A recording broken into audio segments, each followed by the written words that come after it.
Mira, el castor no viene solo, son tres especies que son especies peleteras, ¿no es cierto?, del Sí, negocio de las de las pieles. pieles. Y ese negocio de las pieles tiene un boom después de la Segunda Guerra Mundial, ¿no es cierto? Vuelve a abrirse. Entonces dicen, bueno, ¿por qué no cultivamos pieles en otras regiones, ¿no es cierto?, del sur? Y esta región es equivalente a la región de donde son nativos el castor, la rata almizclera y el bisón americano. En el año 1946 llega a la Patagonia Argentina el castor canadiense. El principal objetivo de la introducción de esta especie exótica fue el desarrollo de la industria peletera local, sin saber que años más tarde podría traer consecuencias. Estas tres especies llegan desde el norte de América, acá en la década de los 40. Y las tres llegan por el lado argentino.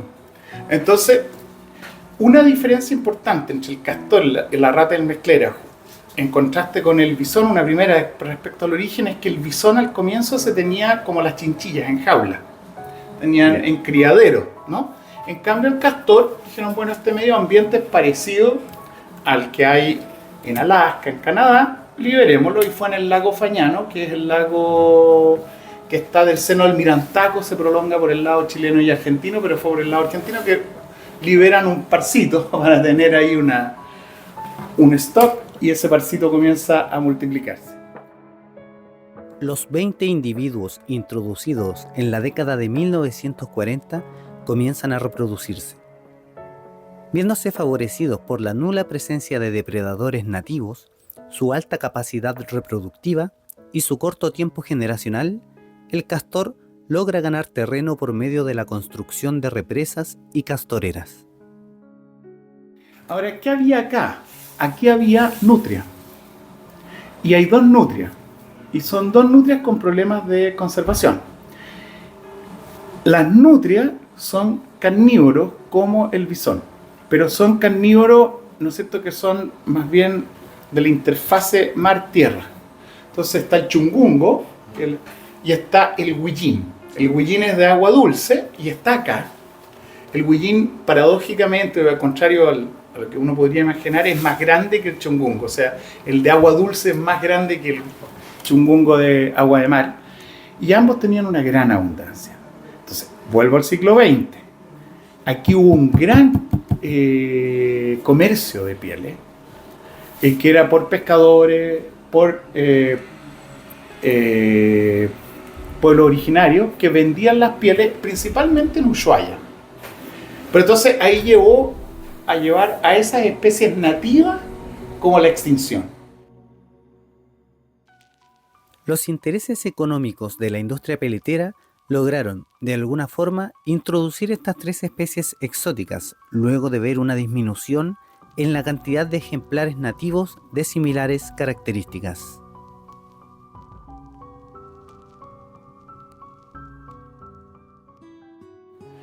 La rata almizclera, que es como un tamaño más pequeñita que un coipo, digamos, es comida aquí por varias aves rapaces, por el búho, por el águila y en la Tierra del Fuego por el zorro colorado.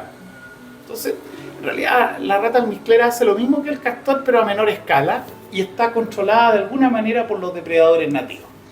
En cambio el castor ya escapa al rango de presa que están La ave rapaz. las aves rapaces y también el zorro, porque el zorro pulpeo es abundante y nativo principalmente de Tierra del Fuego. Está en la isla Hoste, pero se les escapa. Y bueno, comienza esto increciendo y así termina el siglo XX con esa historia. Los castores son roedores semiacuáticos que se distribuyen de forma natural en Norteamérica. Actualmente se encuentran habitando la Patagonia argentina y chilena, viviendo en estanques que adaptan gracias a la construcción de diques. Su alta capacidad adaptativa les ha permitido talar particularmente árboles de lenga para la elaboración de sus castoreras.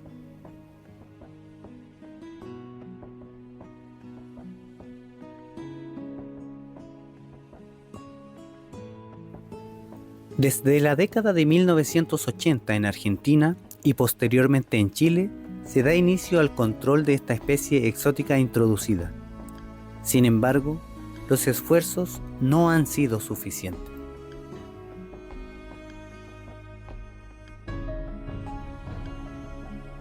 Y ahí se escribe el primer proyecto para controlar estos 3 peleteros y se hace un foco en el bisón y otro foco en el castor.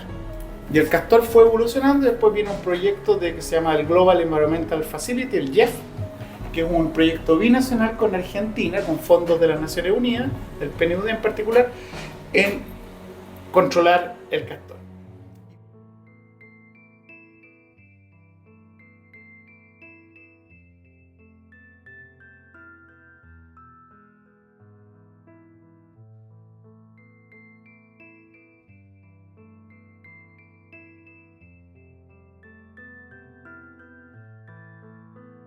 En la filosofía hay un enfoque que se llama ecocéntrico, en que lo que se privilegia es el ecosistema.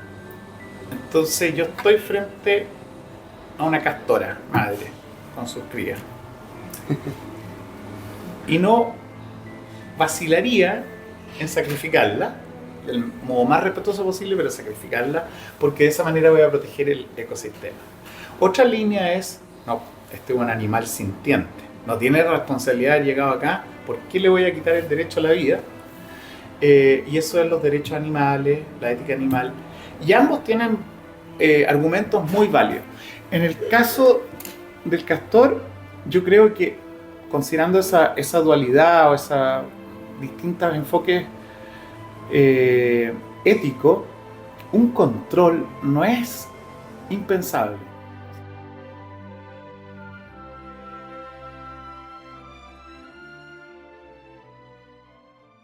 Bueno, con distintos colegas que trabajan más en la estimación o mediciones de los ciclos biogeoquímicos, estaban interesados en evaluar cuál era el impacto que había tenido el castor, esta especie introducida desde ya hace más de 70 años, en los ciclos del carbono en particular, dado que el castor inunda ciertos lugares, pero también drena otros lugares, ¿ya? Entonces, y una pregunta inicial que ellos tenían para poder hacer el balance de carbono era saber cuántos bosques se había perdido en Tierra del Fuego debido directamente al castor. La problemática del castor no radica solo en la tala de árboles. Su impacto puede afectar indirectamente incluso en las reservas de carbono de Tierra del Fuego. La pregunta es, ¿cómo medirlo? Noté que no había una estimación cuantitativa de el daño que había causado el castor en Tierra del Fuego. Habían algunas estimaciones locales o algún servicio público había hecho algo, pero no habían datos concretos que uno pudiera incluir, por ejemplo, en un modelo, ¿ya?, para evaluar el balance de carbono, cómo había modificado el balance de carbono el castor en la Patagonia, ¿ya? Es importante saber además que estos bosques son los bosques más australes del mundo. O sea, a la misma latitud no hay bosques en ninguna otra parte del mundo, digamos en latitud sur. Entonces son bosques muy, muy relevantes, ¿ya? La tala de árboles por parte del castor perjudica gravemente la posibilidad de regeneración del bosque. A esto se suman las diversas y extensas áreas que se ven afectadas por la inundación producto de la construcción de sus diques. Esta es una zona más bien natural, de hecho se había definido como un área paisaje de alguna manera prístinos. Cuando se mapean globalmente zonas que han sido poco intervenidas, esta era una de las zonas que integraba esa clasificación de paisaje intocados de alguna manera. El grupo de científicos a cargo de la investigación se adentró en los bosques patagónicos con el fin de observar directamente el terreno. Además, analizaron imágenes satelitales a partir del año 1986 a la fecha, levantando estimaciones respecto al impacto del castor. Estimamos unas 20.000 hectáreas, más o menos, que había sido perdida por efecto directo, es decir, que lo cortan al roerlo, y indirecto debido a las inundaciones que provocan al hacer su presa. O sea, nosotros estamos iniciando una evaluación para estimar cuál puede ser el impacto presente y el impacto futuro también del castor sobre las turberas. Las turberas son áreas, en general ahí en Tierra del Fuego hay de distintos tipos, pero las más reconocibles son las turberas de Sphagnum, estas que son como una manta roja, digamos, de pompón. Y lo que son las turberas son básicamente zonas de acumulación de materia orgánica, y debido a que tienen el nivel freático alto, toda esa materia orgánica no se degrada, ¿ya?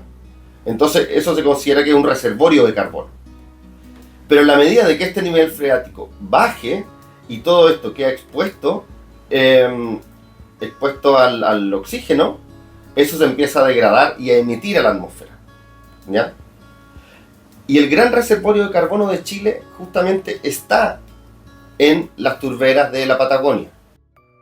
Y cómo el castor pudiera afectar a las turberas es justamente modificando el régimen hidrológico que permite que estas zonas se mantengan inundadas, ¿ya? Entonces, si es que, por ejemplo, el castor drena ciertos lugares para poder hacer sus presas, todo ese lugar va a quedar expuesto a degradarse y por lo tanto luego emitir. Entonces ahí es una cuestión que hay que ir evaluando, que puede ser muy relevante, digamos, sobre todo pensando en los planes nacionales insertos en políticas internacionales que apuntan a que los países deberían ser carbono neutrales. Chile al menos lo estableció de aquí al 2050. La pérdida que ha habido aquí en Patagonia por el castor, y como decía, solo en esa área de estudio, o sea, por lo tanto esto hay que multiplicarlo por 2 o 3 o más, equivale también a más o menos lo que Chile se planteó en sus NDC, que son los compromisos internacionales que hizo Chile para llegar a la carbono neutralidad y que todos los países del mundo tienen que hacerlo. Lo que se perdió ahí es equivalente a lo que Chile comprometió que iba a recuperar de aquí al 2050. Y bajo mi punto de vista, que puede estar errado, si es que no se hiciera una acción a gran escala con la decisión de invertir muchísimo dinero y además en un esfuerzo binacional, Chile-Argentina, es muy difícil, si no imposible, que se logre la erradicación de esta especie. Por lo pronto, monitorear los efectos que va teniendo, controlarlo en la medida que se pueda, por supuesto, y con otros colegas tenemos un poco la idea de la imposibilidad de este control, dado que ya han habido intentos fallidos. Entonces esto debería al menos limitarse, y limitarse a Tierra del Fuego, y tratar de impedir que siga avanzando hacia el continente. Se ve difícil que se logre controlar por completo la especie, y lo esperable es que los impactos sigan avanzando en la medida de que el castor se sigue expandiendo. Eventualmente puede haber un límite poblacional, en donde llega a su máximo poblacional. Pero eso todavía no se sabe. Entonces lo más esperable es que los impactos sigan aumentando tanto en bosques como en turberas y en el régimen hidrológico ahí de las cuencas de la Patagonia. Entonces, en el fondo, ¿dónde se enmarca el castor para mí? En un problema de las especies exóticas y lo que decías tú, de una irresponsabilidad en la introducción de especies, sean domésticas o sean silvestres.